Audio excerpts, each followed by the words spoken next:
Well, for, I don't know, 30, 40 years since the end of the Cold War or longer, the Russian central bank had held a portion of their reserves in U.S.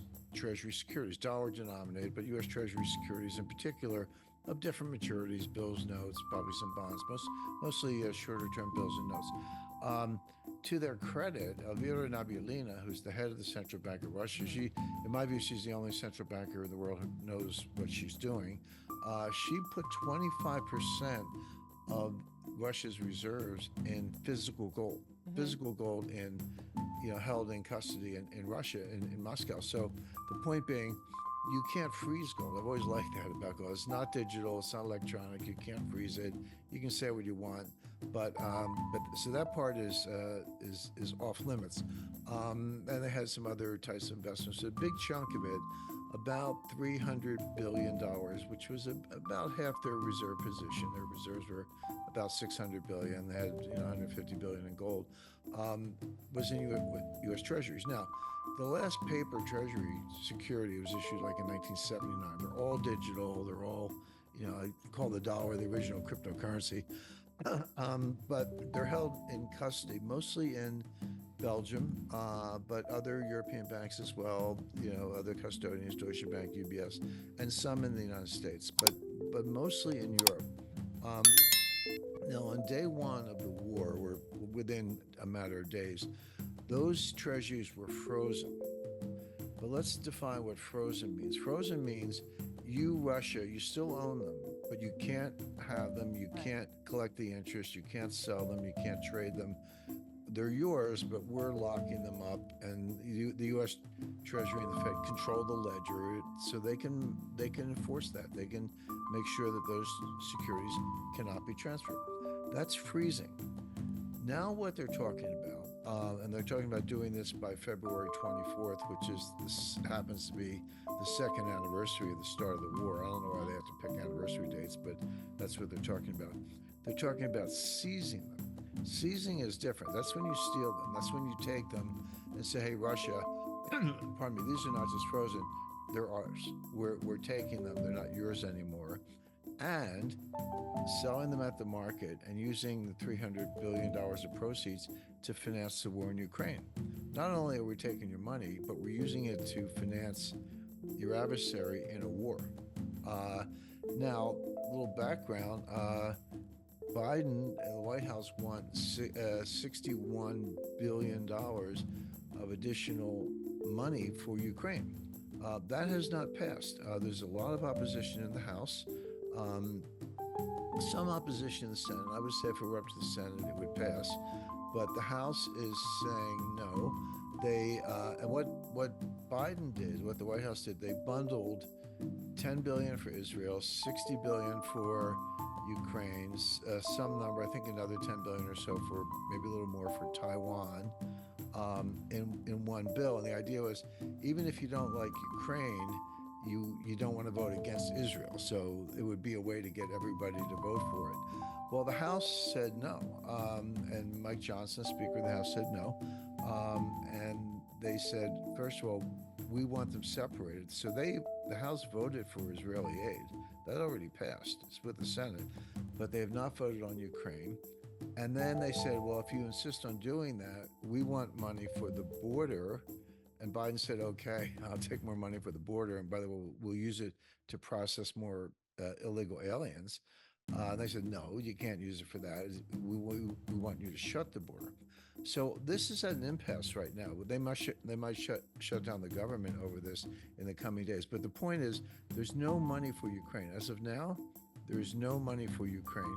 The European Union separately has not approved any new money for Ukraine because Hungary is exercising a veto power over that because the EU requires a unanimous vote. So Ukraine's not getting any new money from anywhere right now, and they're losing the war pretty badly. So, so the question is, so where do you get the money? Well, maybe they can figure this out, but all of a sudden, Johnson and the White House, Mike Johnson, the White House, say, hey, we got $300 billion sitting right here in the banks. Let's just take it and spend it on Ukraine. If you do that, Yes. you will destroy the U.S. Treasury market. That is I But described as the does he reddest not? of Wait, red wait, does lines. he? Is he not? Is he? Does he realize that? I don't think so. Maybe he will now. I mean, I've been talking about it. Others have been talking about it. Maybe somebody will tap on the shoulder and say, "Hey, Mr. Speaker, do you understand what you're doing here?" Um, but Janet Yellen, who's sort of not that bright, kind of does what she's told. She's going along with the White House view of this. The Senate is for it, but they're all warmongers. Even the Republicans in the Senate Yeah. are rhino warmongers, and of course the Democrats think it's a good idea. The House is divided, but look, Johnson just got elected Speaker. Who is he? He's a Louisiana congressman. Apparently, I haven't met him, but apparently very bright, a really well-respected constitutional scholar. I think he's done a lot of things right, so I kind of support him. But why should he be an international monetary expert? Why should he understand what we're talking about right now? He clearly doesn't. They just think it's free money. Hey, here's 300. They don't understand the Right. The implication of it. implications. What country in the world would want to own a treasury security $1 worth if you Right. think the U.S. will take it if they don't like what you're doing? BRICS is not a political union. It is an economic union with a focus on trade and currency. Yeah, China and India, they fought in the Himalayas. Saudi Arabia and Iran are both members. They've had their differences, et cetera. So to say there are all these political differences among the members and it's not a perfect, marriage or whatever. Yeah, but that's not the point. The point is they're working on a currency union and a free trade area, and you can have that. India and China can fight over the Himalayas all they want, but if they reduce tariffs and have a common currency, that's a big deal. And as far as they've been talking about this a long time. They haven't made much progress. That's not true. They've made a lot of progress.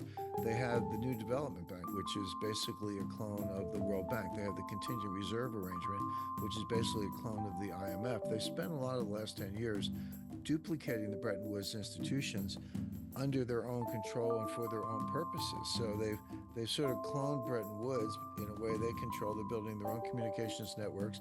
And here's the big thing: they had the August Leaders Summit where Prime Minister Modi and President Xi Jinping and Cyril Ramaphosa and the other leaders were there. Putin had to come in by video because there's a warrant out for his arrest from the International Criminal Court. But I was one of the ones writing and talking about how it would be highly significant in terms of advancing the currency. The new BRICS currency is what we're talking about. Gold linked, by the way. Then it sort of came and went, and people said, "Hey Jim, nothing happened. Like you were talking about this, and what was the Right. big deal?" Well, there was a very big deal, which was adding the new members, because there's no point. What's the benefit of a bilateral trading currency if it's India and China, and they agree on it's easy to invent a currency. Just pick a name and print some, and there you go. So, but if India and China had a common currency, and India shipped goods to China and got paid in that currency, what can India do with the currency? All you can do is buy stuff from China. You might need some stuff from China, but you want to go shopping everywhere else in the world. Same thing with Russia and India. But so how do you make a currency union work? Well, the answer is you expand the membership so that when you receive the currency for your exports, you can spend it somewhere else. That's what the euro is. And the euro is 16 members. 19 members today. So the key to a successful currency union, you don't need a common fiscal policy. I mean, does anyone think Germany and Greece have the same fiscal policies? You don't need a genuine political union, but you do need agreement on exactly what you mentioned, which is we're going to have a common currency. We'll all be able to trade it among ourselves. The key is expanding the membership so that the currency is worth something because you can spend it in more than one place. Gotcha. Now, once you get that far and you agree on a central bank, and I said they already set up the National Development Bank in Shanghai, so they've got a bank kind of waiting to go. Yeah. And then, but they don't. Here's the way I put it. They don't want to destroy the dollar. They don't have to. They actually kind of want the dollar around to do their dirty work. What they really want to do is free ride on the dollar. So let me be clear Interesting. about what I mean. Yeah. So a unit of bricks currency, called one brick. I don't know what they're going to call it, but let's call it a brick. One brick will equal a weight of gold, not a dollar amount. They're not using dollars. It'll be a weight of gold, an ounce, a kilo. I don't know, but it doesn't matter. It's just math. A weight of gold. Now, the weight of gold will have a dollar value based on the dollar gold market, because as you know, the gold market is overwhelmingly dollar based.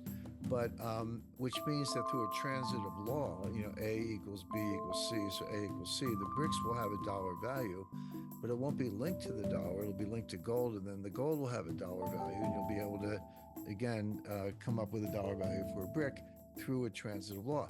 But meanwhile, the dollar's the one that's got to go out there and hold up its end in the gold market. And so if you're the BRICS and you define your currency by weight of gold, what do you want to happen to the dollar price of gold?